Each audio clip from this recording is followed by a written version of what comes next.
সর্বশেষ ম্যাচে দারুণ বোলিং করেও দলকে জেতাতে পারেননি মুস্তাফিজুর রহমান। তবে গোটা আইপিএলে আউট না হওয়া ধোনি একবার আউট হয়েই পড়ে গেলেন সমালোচনার মুখে। এবার ধোনিকে অপমান করে মুস্তাফিজকে টেনে একই বললেন আকাশ চোপড়া। ধোনির সাথে মুস্তাফিজকেও অপমান করলেন ভারতীয় এই ধারাভাষ্যকার।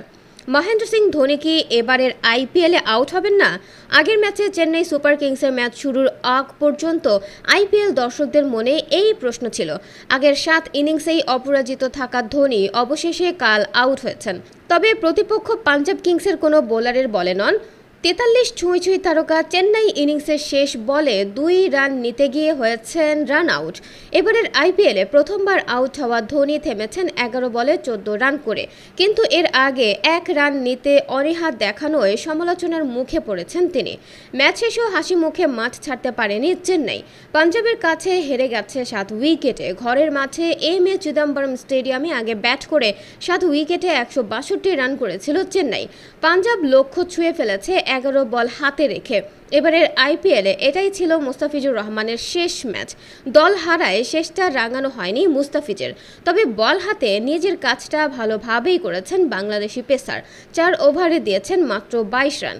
উইকেট না পেলেও নিজের তৃতীয় ওভারে নিয়েছেন মেডেন, যা এবারের আইপিএলে বিরল ঘটনার একটি। 9 ম্যাচে 14 উইকেট নেওয়া মুস্তাফিজকে চেন্নাইয়ের হয়ে একবারও ব্যাটিংয়ে নামতে হয়নি। তবু ব্যাটিং প্রসঙ্গে তার নাম এসেছে ধোনির কারণে। কাল 11 বল খেলে 5টিতেই কোনো রান নিতে পারেননি ধোনি। এর মধ্যে একটি বলে সিঙ্গেল নেয়ার সুযোগ থাকলেও নেননি। সাধারণত অন্য প্রান্তে লোয়ার অর্ডার ব্যাটসম্যান বা টেল এন্ডারদের কেউ থাকলে স্বীকৃত ব্যাটসম্যান রান নিতে অনীহা প্রকাশ করেন। কিন্তু কাল ধোনির অপর প্রান্তের সঙ্গী ছিলেন ড্যারিল মিচেল। নিউজিল্যান্ডের এই ব্যাটসম্যান 3 বছর ধরে ধারাবাহিকভাবে রান করে যাচ্ছেন। সানরাইজার্স হায়দ্রাবাদের বিপক্ষে আগের ম্যাচেও করেছেন 50। এরপরও ধোনি 1 রান না নেওয়ায় টেল এন্ডারদের সঙ্গে ব্যাটিংয়ের উদাহরণ দিতে গিয়ে মুস্তাফিজকে টেনে এনেছেন আকাশ চোপড়া। ভারতের সাবেক এই টেস্ট ওপেনার তার ইউটিউব চ্যানেলে ধোনিকে উদ্দেশ্য করে বলেছেন, শেষ পর্যন্ত ধোনি সিঙ্গেল নিতে অপারগতা জানালো। এমনটা করতেই পারে, কিন্তু ড্যারিল মিচেল হলো ড্যারিল মিচেল। তুমি মুস্তাফিজের সঙ্গে ব্যাটিং করছো না যে সিঙ্গেল প্রত্যাখ্যান করবে। আমি কাউকেই অসম্মান করে কথাগুলো বলছি না। সে একটি ছক্কা মেরেছে, তার দলের জন্য যথেষ্ট ছিল না।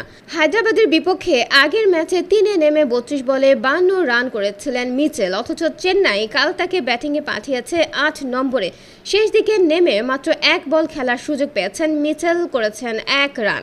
মিচেলকে এত দেরিতে নামানোর ব্যাপারটি আকাশ চোপড়াও বুঝতে পারছে না। ওরা ইম্প্যাক্ট খেলোয়াড় হিসেবে সামির রিজভিকে আগে ব্যাটিংয়ে পাঠালো, অথচ ড্যারিল মিচেলকে তখন সুযোগ দিল না। চেন্নাই আসলে কি করতে চেয়েছিল তা আমার বোধগম্য নয়।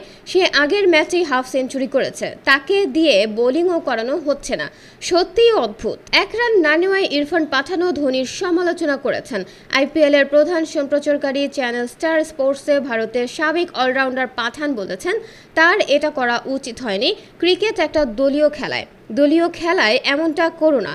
অপর প্রান্তে থাকা মানুষটি মিচেল একজন আন্তর্জাতিক খেলোয়াড়। সে যদি বোলার হতো তাহলে বিষয়টি মেনে নিতাম।